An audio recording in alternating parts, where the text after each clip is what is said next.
Buenas tardes tengan todos ustedes, estimados hermanos, amigos, Dios les bendiga. Bienvenido a este tiempo de compartir la palabra del Señor, de compartir esta charla, esta enseñanza, este estudio que venimos compartiendo domingo a domingo con la ayuda del Señor, con la bendición de Dios. Este estudio de la carta del apóstol Pablo a la iglesia en Éfeso, a la iglesia de los Efesios. ¿Qué les dijo? ¿Qué tan importante fue esta carta? Esta carta es una carta, como se conoce, eclesiástica, porque va dirigida al corazón de la iglesia, cómo la iglesia debe de ser, cómo la iglesia debe de funcionar, para qué está puesta en esta tierra, para qué Dios la puso. Capítulo 1 decía que Dios ha puesto a la iglesia como cabeza, la ha puesto como líder para que dé el mensaje que el mundo necesita en estos tiempos también. Y semana a semana, domingo a domingo, venimos compartiendo esta enseñanza, estos mensajes que el apóstol Pablo le escribe a esta iglesia. Y creo yo que también es muy pertinente para nosotros porque nos habla el Señor también a nosotros en este tiempo. Así que abra su Biblia, por favor, en Efesios el capítulo 6, el versículo 5 al versículo 9. Lo voy a leer en primer lugar en la versión Reina Valera, versión 60. El tema o el título de esta enseñanza, de este mensaje es ¿cómo hacerte rico? Parece que he puesto a propósito el tema del día de hoy, porque de una u otra manera creo yo que todos queremos hacernos ricos. Es llamativa esta frase, porque es como que si tuviéramos la clave cómo hacernos ricos. Es como si yo tuviera los números ganadores de la tinca y usted compre la tinca, le doy los 6 números y usted se sacó la tinca y se vuelve rico. Qué lindo fuera realmente si alguien tuviera la clave, si alguien podría viajar al futuro, por lo menos un par de semanas, y sepa el número ganador y vaya por ese número, ¿verdad? Sería interesante que usted gane 7, 8 millones de soles y se vuelva rico de la noche a la mañana. Pero no se trata necesariamente de eso, pero hoy día vamos a ver de qué se trata lo que es la riqueza. Efesios 6, versículo 5 nos dice: siervos, obedeced a vuestros amos terrenales con temor y temblor, con sencillez de vuestro corazón, como a Cristo, no sirviendo al ojo como los que quieren agradar a los hombres, sino como siervos de Cristo, de corazón haciendo la voluntad de Dios, sirviendo de buena voluntad como al Señor y no a los hombres. Es interesante cómo Pablo escribe esta palabra para su tiempo, cómo Pablo les escribe y les dice que sean obedientes a sus amos, que sean obedientes en el tiempo que Pablo está escribiendo esto. Le digo, es interesante. ¿Por qué? Porque Pablo, así como ahora, sabía que en aquellos tiempos existían las clases sociales, de ricos y pobres, de amos o señores y esclavos. Ahora, Pablo sabía también que en aquellos tiempos un esclavo no podría llegar a ser rico, quizás nunca. Pablo estaba hablando, y cuando Pablo habla de riquezas, que vamos a ver en Efesios 2:4, Pablo habla de una riqueza que va más allá de la riqueza terrenal. Pablo habla de riqueza espiritual. Ahora, Pablo sabía de la realidad del tiempo de Roma, de la esclavitud que existía en Roma. Se cree, según los estudios, que hubo un promedio de 60 millones de esclavos en todo el Imperio Romano. Aunque la esclavitud no era la voluntad de Dios, nunca fue la voluntad de Dios, pero era la forma como vivía la sociedad en aquellos tiempos. Y Pablo le dice, a pesar de que él sabe toda esta situación de la esclavitud, él le dice: siervos, obedeced a vuestros amos. En los días de Pablo, Roma era la ama del mundo, como dicen los comentaristas. Casi todos los trabajos lo hacían los esclavos. Hasta los médicos, los maestros, los amigos más íntimos de los emperadores, los secretarios que estaban a cargo de la correspondencia y de las finanzas, dice, eran esclavos. en algunos casos había lazos profundos de aprecio, de amistad y afecto entre amo y esclavo. Pero básicamente la vida del esclavo era hosca y terrible. Ante la ley no era una cosa, sino, no era una persona, sino una cosa. Un esclavo era considerado una herramienta viva. El esclavo no es mejor que una bestia, decían los filósofos, por el hecho de hablar. La ley romana decía que el amo tiene poder de vida y de muerte sobre su esclavo. Si el esclavo intentaba escaparse, lo marcaban en la frente con una F de fugitivo, o en todo caso, el amo podía matar a su esclavo si se escapaba. Lo terrible de la condición de esclavo era que estaba totalmente a la merced del capricho de su amo. Se cuenta que un amo mandó a matar a un esclavo porque se enfureció con él, se enojó tanto con él que lo mandó a matar por el simple hecho. Y dice que su esposa le pregunta, ¿y por qué lo mataste? Porque me dio cólera, porque me enfureció. Así eran las condiciones amo y esclavo en los tiempos de Roma. Eso es o sea, ese es el trasfondo que Pablo vivió acerca de la esclavitud, lo que él conocía. Ahora es curioso el consejo que da Pablo.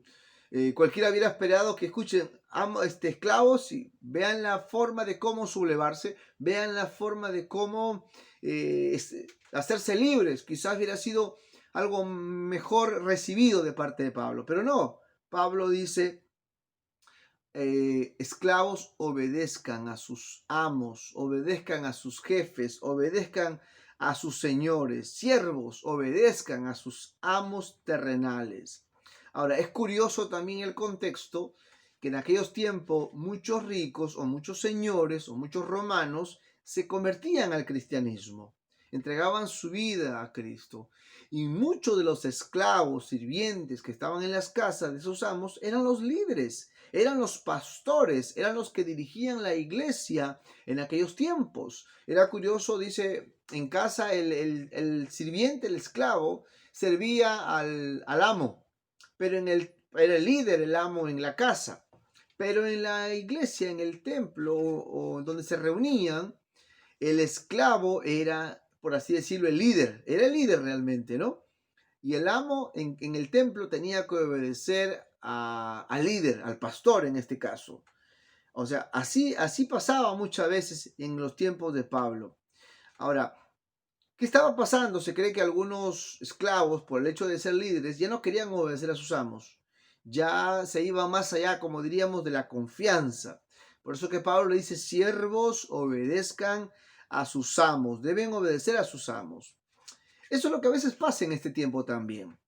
Hay cristianos que son empleados y sus jefes son cristianos. Ahora, algunos empleados cristianos se aprovechan de sus jefes cristianos.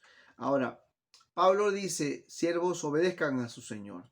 Y dice ese versículo, el versículo 5, ¿cómo lo deben hacer? Con temor y temblor. Y también dice, con sencillez de vuestro corazón.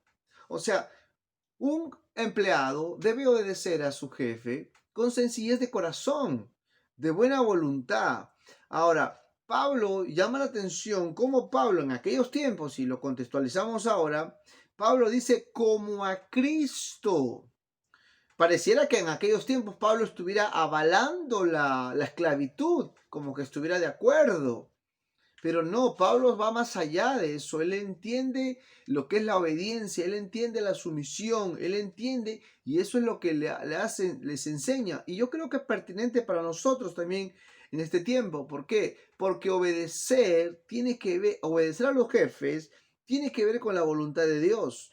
El versículo 6 dice, no sirviendo al ojo como los que quieren agradar a los hombres, sino como siervos de Cristo, de corazón, haciendo la voluntad de Dios. Pablo relaciona la voluntad de Dios no solamente con el llamado a servirle a un ministerio, no sé, hacerse cargo de la obra, irse a las misiones, etc.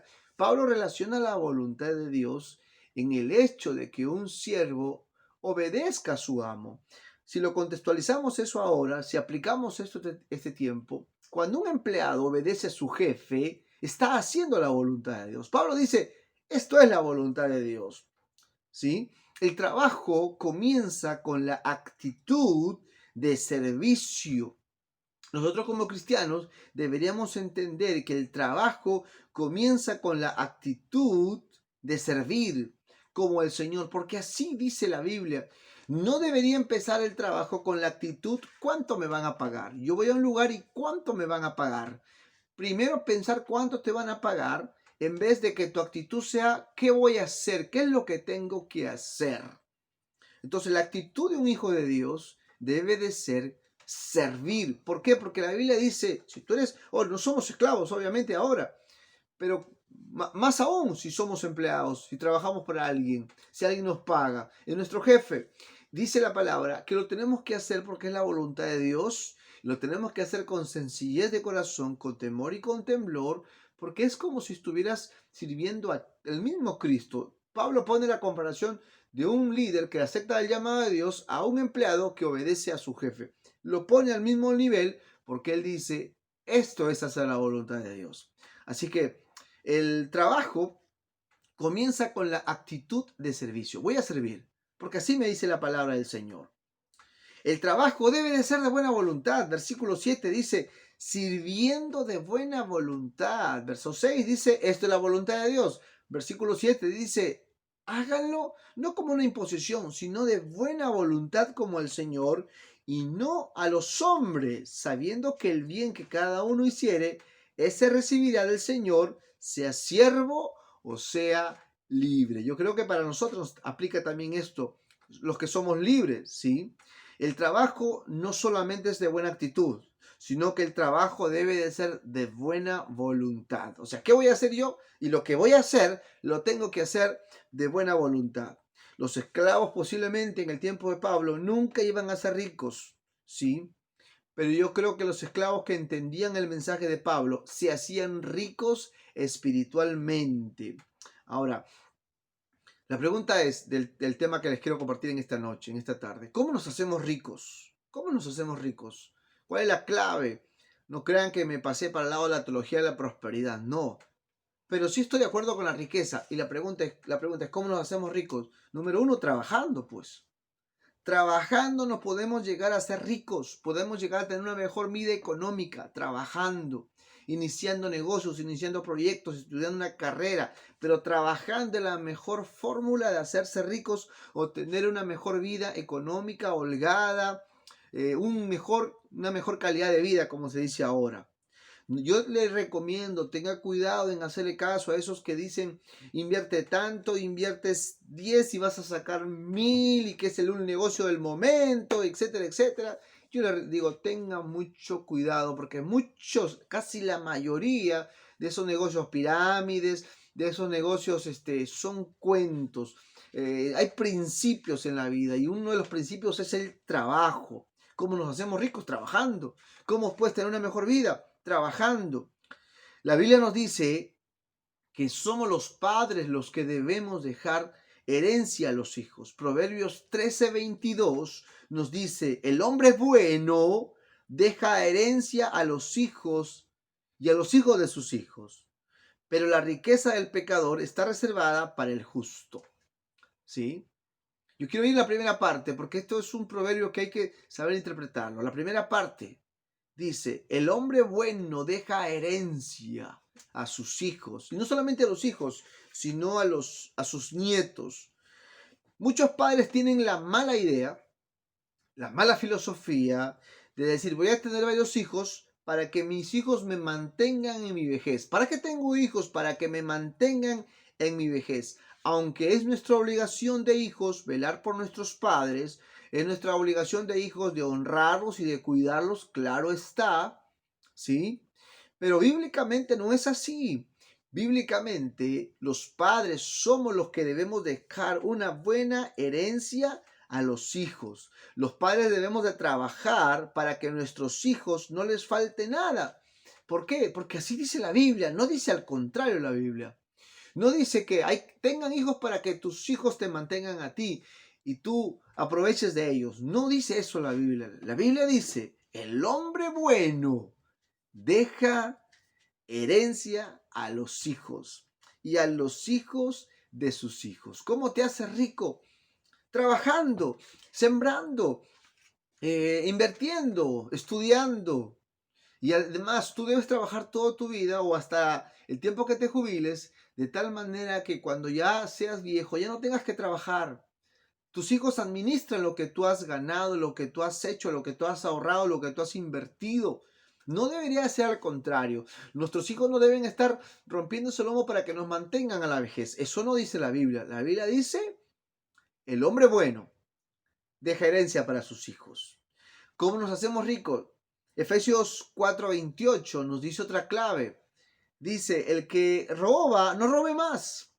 Si en el mundo te dedicabas a algo ilícito, no sé, a coimear, a algo indebido, dice Efesios 4:28, el que roba, no robe más, sino más bien que trabaje, haciendo con sus manos lo que es bueno, a fin de que tenga para que compartir con el que tiene necesidad.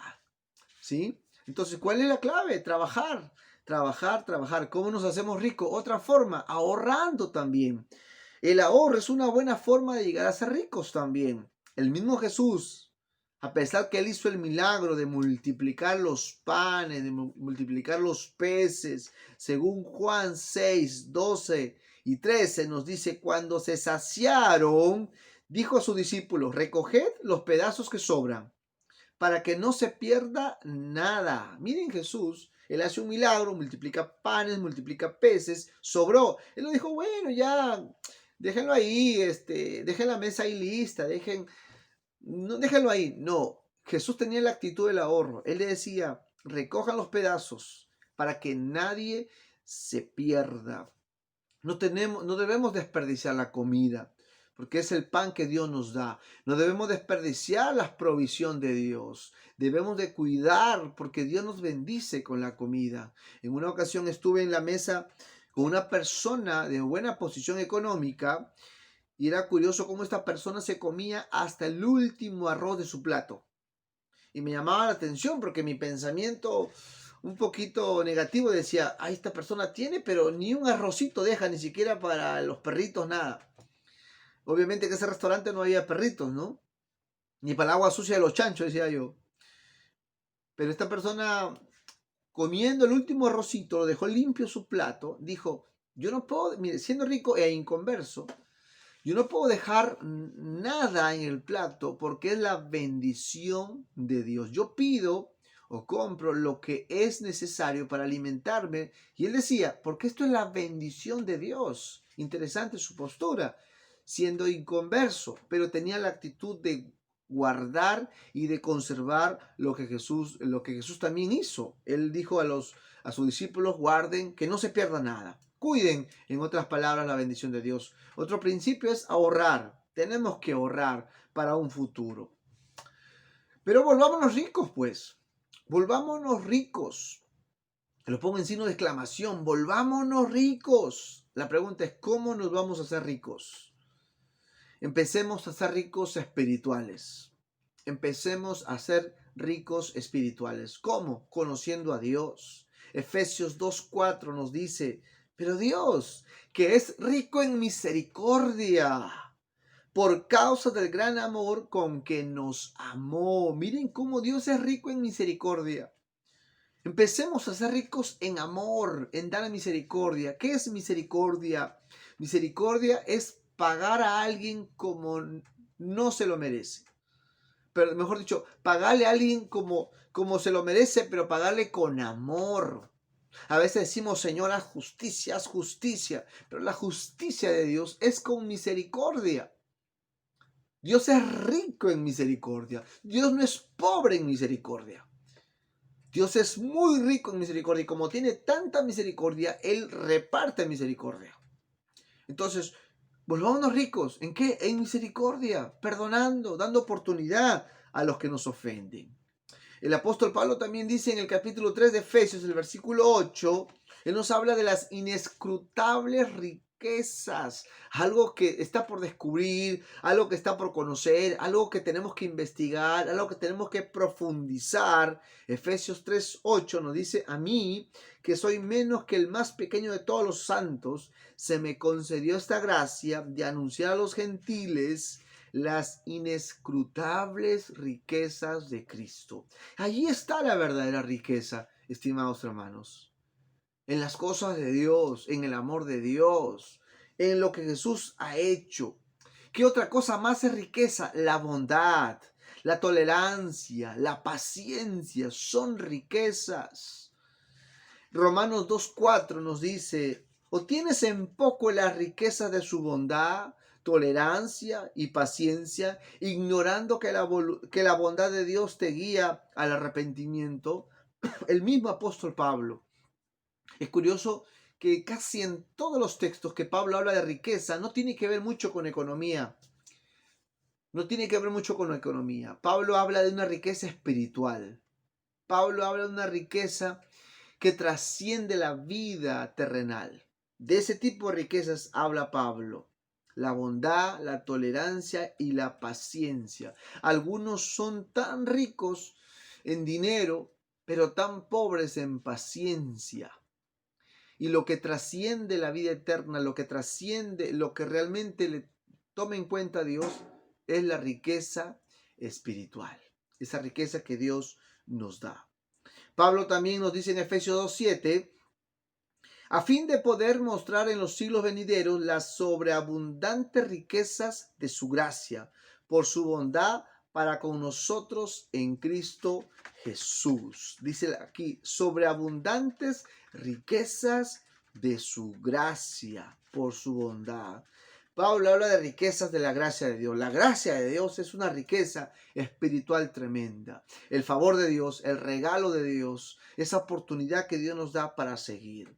Entonces yo quiero concluir diciéndoles: queremos ser ricos, trabajemos, ahorremos para ser ricos, para tener una mejor vida económica en lo material.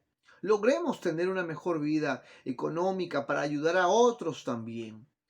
Pero en ese camino, en ese deseo, en ese buen sentir de querer tener una mejor vida económica, material, tengamos cuidado que no nos pase lo que le pasó al hombre de la siguiente historia que les quiero compartir, que está en Lucas 12:16 al 21. Dice esta historia: luego les contó una historia. Un hombre rico tenía un campo fértil que producía buenas cosechas. Se dijo a sí mismo: ¿qué debo hacer? No tengo lugar para almacenar todas mis cosechas. Entonces pensó: yo sé, tiraré abajo mis graneros y construiré uno más grande. Así tendré lugar suficiente para almacenar todo mi trigo y mis otros bienes. Luego me pondré cómodo y me diré a mí mismo: amigo mío, tienes almacenado para muchos años, relájate, come, bebe y diviértete. Este hombre está ahorrando. Pero Dios le dijo: necio, vas a morir esta misma noche. ¿Y quién se quedará con todo aquello por lo que has trabajado? Versículo 21 nos dice: así es el que almacena riquezas terrenales, pero no es rico en su relación con Dios. En otras palabras, es un necio. El Señor es directo y puntual. Le dice: necio, vas a morir esta noche. Así es el que almacena riquezas terrenales. Pastor, ¿está mal las riquezas terrenales? No, no está mal las riquezas terrenales, porque cuando tenemos podemos ayudar, porque cuando Dios nos da, porque cuando Dios nos provee y cuando tenemos una mejor vida económica, tenemos que saber para qué Dios nos da. Dios nos da para honrarlo, Dios nos da para tener un nivel económico y una vida holgada en casa, y sobre todo para ayudar a la obra de Dios y al necesitado. Dice el Salmo: el que ayuda al pobre, Dios lo tiene presente. Pero tengamos cuidado en afanarnos por las riquezas materiales. Tengamos cuidado en que el ahorro esté enfocado en lo terrenal solamente. y que nuestro corazón esté enfocado en las cosas terrenales. ¿Está mal la riqueza? ¿Está mal el ahorro? No, le acabo de decir que hay que tener. Pero que nuestro corazón no esté confiado en eso. Esa es la enseñanza. ¿Cómo nos hacemos ricos? Tenemos que hacernos ricos espirituales. No nos volvamos necios ante los ojos de Dios. Cultivemos una buena relación con Dios. ¿Qué es lo que agrada a Dios? ¿Qué es lo que Dios quiere en realidad? Es allí la verdadera riqueza. Es allí lo que Dios quiere y lo que Dios anhela de cada uno de nosotros. Oramos un momento a Dios. Señor, te damos gracias porque tú nos amaste y tú nos has hecho ricos espirituales con tu amor. Tú has derrochado riquezas espirituales en medio de nuestra salvación, Señor. Gracias por habernos perdonado. Gracias por habernos salvado. Gracias por enseñarnos, Señor, qué importante es tener riquezas terrenales, pero aún más importantes son las riquezas espirituales. Porque ¿de qué sirve, Señor, si tenemos un buen ahorro? ¿De qué sirve trabajar tanto y perder nuestra salvación? ¿De qué sirve trabajar tanto y perder nuestra familia? O perder nuestra comunión contigo, nuestra relación contigo, que no tengamos tiempo ni de orar, ni de congregarnos. ¿De qué sirve tanta riqueza material, Señor? Si no tengo paz contigo, si no tengo comunión contigo, ¿de qué nos serviría, Señor? ¿De qué nos serviría todo eso? Señor, yo en esta noche te pido que nos ayudes. Que sí, podamos trabajar para tener, pero sobre todas las cosas, Señor, ayúdanos a tener las riquezas espirituales. Esa riqueza de tu bondad, de la paciencia, esa riqueza de la tolerancia, esa riqueza de la misericordia, esa riqueza de la gracia, que es lo que realmente cuenta allá en los cielos. Esas riquezas de obediencia, esas riquezas de sumisión, esas riquezas de amar a nuestro prójimo. Esas riquezas son las que realmente cuentan. Eso es lo que tú realmente ves en el corazón de nosotros. Lo demás son añadiduras. Lo demás vienen por trabajar, por ahorrar. Pero Señor, en esta noche yo te pido que nos guíes y nos ayudes. A que en primer lugar, como dice Mateo 6, versículos 31 al 33, en primer lugar busquemos tu reino. En primer lugar, a la primera hora de la mañana, nuestra comunión contigo, Señor. No permitas que nos volvamos necios, sino que en este tiempo seamos sabios, seamos prudentes y podamos volvernos ricos espirituales en primer lugar. Y lo demás vendrá por añadidura, Señor. Yo lo sé. Lo demás vendrá por añadidura de parte de ti. Gracias te doy, Señor, en esta hora. Gracias por mis hermanos que están viendo, amigos, familiares que nos están viendo en esta hora. Yo te pido que los guardes, que los protejas, que los bendigas. Yo te pido, Señor, que hagas resplandecer tu rostro sobre cada uno de ellos. Que guardes su salida y su entrada. Que el día de mañana que empieza, Señor, una nueva semana, tus bendiciones materiales y aún más las espirituales sean sobre cada uno de ellos. En sus trabajos, en sus negocios, en lo que ellos emprendan. Señor, bendícelos. Guárdalos, Dios mío.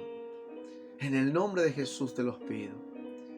En el nombre de Jesús te pido, Señor. Y sobre todo que sobreabundemos en las inescrutables riquezas de Cristo, Señor. Que es allí la verdadera riqueza. Que tengamos para dar amor, para dar bondad, para dar perdón. Que tengamos para eso, Señor. Ayúdanos, Dios mío. En el nombre de Jesús. En el nombre de Jesús. Que Dios te bendiga mucho, hermano, hermana, amigo. Que Dios te guarde de todo esto que está viniendo, que podamos estar en la presencia de Dios siempre. Todas estas noticias que se están escuchando, la segunda ola, que se está fortaleciendo este virus, todo eso que está viniendo, que son secuela de todo esto. Que Dios nos ayude y que Dios nos guarde, que Dios nos proteja, que Dios sea ese escudo sobre nuestras vidas y sobre nuestras familias. Amén y amén. Muchas bendiciones. Nos estamos viendo el próximo día. No dejes de sintonizar, no dejes de entrar al Face y que Dios te bendiga mucho. Hasta la próxima, nos estamos viendo. Bendiciones.